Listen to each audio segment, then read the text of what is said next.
Bueno, pues en principio lo que supone es la puesta en marcha de un proceso judicial como consecuencia de las demandas que han interpuesto las dos personas en cuestión, de las que se ha admitido a trámite una por presentar los principios de prueba, el caso de la belga Sartor, y se ha desestimado el de la otra persona, el señor Solá. Eso supone que, como consecuencia de que el rey honorífico Juan Carlos dejó de ser, jurídicamente hablando, una persona inviolable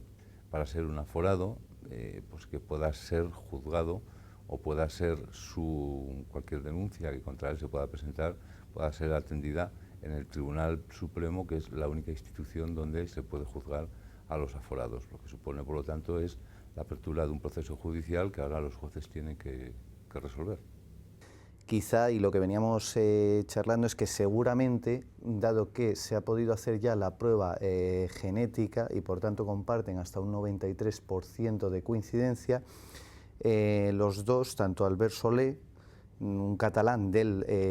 nacido en 1956, y en cambio Ingrid Sartor, que es una belga de 1966, claro, que van a tener en común, y de pronto esta coincidencia tan alta, si no es por el padre. Y como la ley de enjuiciamiento civil en el artículo 767 admite cualquier elemento de prueba, pues evidentemente quizá los abogados de Albert Solé, aunque se le pueda cerrar esta vía por el Tribunal Supremo, pero pueda ir a través del artículo 24 de la Constitución, que se le haya violado lo que es el derecho fundamental a la tutela judicial efectiva, pues recurrir al Tribunal Constitucional, puesto que ha habido otros casos semejantes, y ya veremos, porque esto también puede terminar saltando en el momento en que bueno, el artículo 767.4 de la Ley de Enjuiciamiento Civil dice que si se niega la persona afectada, demandada, a realizar la prueba, ¿qué puede ocurrir? Que el tribunal entienda que entonces bueno, pues concederá al reclamante el derecho solicitado. Sin embargo, en otros casos, evidentemente alejados de la polémica por la relación institucional, pues efectivamente el Tribunal Constitucional ha revisado en contra de lo dictaminado, de lo sentenciado por el Tribunal Supremo. Entonces, la cuestión está aún en el aire, ya veremos. Sobre todo la cuestión va a ser, efectivamente, las medidas que vaya encauzando el ponente, en este caso de la sala del Tribunal Supremo, porque tiene ahora 20 días don Juan Carlos para poder, bueno, pues en ese caso, ver si, cómo responde, si él va a presentar escritos a su vez, si se va a personar, o el problema añadido, que claro, depende de qué actuación tenga con sus abogados, pues también, claro, ¿qué va a ocurrir? Si tiene que presentarse a declarar o no, en fin, el follón está encima de la mesa. Lo que sí tiene claramente es una relevancia política importante, porque decir, no en vano hay que decir que es la primera vez en la historia de nuestra monarquía española que se presenta una denuncia contra un rey, aunque sea honorífico, no deja de ser rey, y yo creo que eso es quizá la parte más relevante de todo este proceso. Lo interesante, además, como bien apunta el profesor Fuente, es, claro, y nos preguntaban al inicio, creo que sí que se aísla solamente en la persona de don Juan Carlos, sin más, que no afecta a la institución como tal, porque entre otras cosas la representación jurídica que va a tener es un abogado particular, que no va a la abogacía del Estado ni nada por el estilo a representar a don Juan Carlos. ¿Por qué? Porque es un litigio además de carácter particular, como decía, por la ley de enjuiciamiento civil, y empezó todo en los juzgados ordinarios de lo civil de aquí de Madrid, luego pasó a la Audiencia Provincial de Madrid, y efectivamente por el aforamiento de la Ley Orgánica de 3/2014, pues efectivamente pasa a tener ese régimen de aforado, y por eso es por lo que se da el salto directamente ya al Tribunal Supremo, aparte de que ha habido unos cambios, ¿no?, unos vacíos legales, porque sí era inviolable mientras fue rey, pero claro, en vez de utilizar la figura que se tendría que haber hecho uso, que es la del artículo de la Constitución, el 59.2, que hablaba de la inhabilitación, y habría cabido, porque don Juan Carlos no paraba de tener que someterse a operaciones y por tanto estaba convaleciente, no podía ejercer las funciones. Luego habría inmediatamente, seguiría con la cobertura jurídica como rey e inviolable, y el príncipe heredero, al ser mayor de edad, podría cumplir sus funciones. En cambio,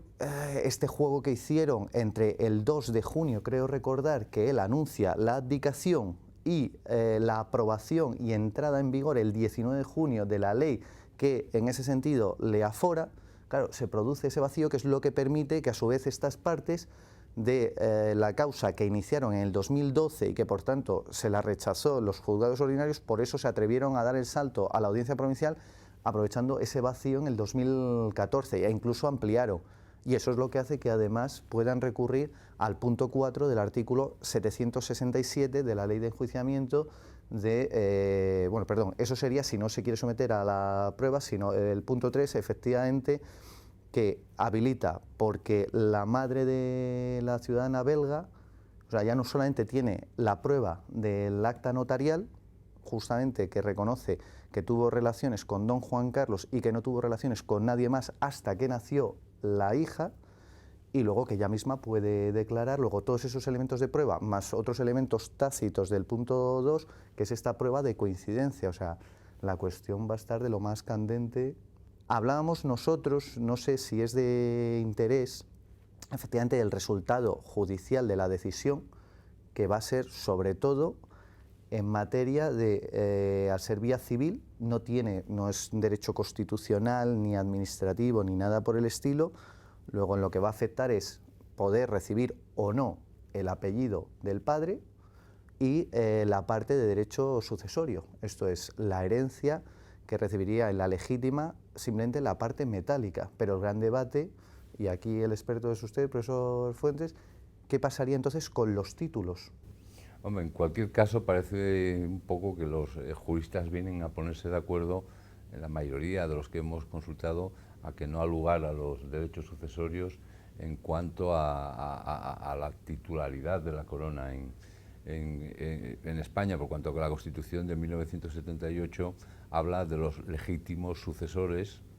Es de suponer que en el momento de 1978 están en la figura del rey Juan Carlos, lo que situaba de forma directa al don Felipe como príncipe de Asturias y sucesor a la corona. Con lo cual, yo creo que en ese sentido, es decir, esta demanda que se ha interpuesto, pues no afectará en absoluto para nada a los derechos sucesorios, que en cualquier caso, al menos en la que ha sido admitido ahora mismo, por el hecho mismo de ser mujer, quedaría siempre postergada a la figura del hombre, que es don Felipe. Hombre, don Albert Solé, si lo consiguiera por la vía del Constitucional, claro, cabría dudas o no. Evidentemente, como bien has puesto, profesor Fuente, claro, en el 78 ya entra en vigor nuestro régimen,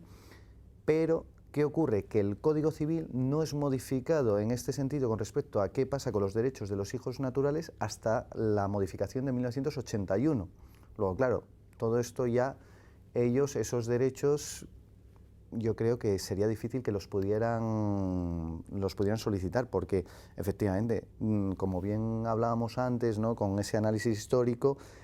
don Juan Carlos, efectivamente, estos hijos son concebidos, nacen en el 56 y en el 66.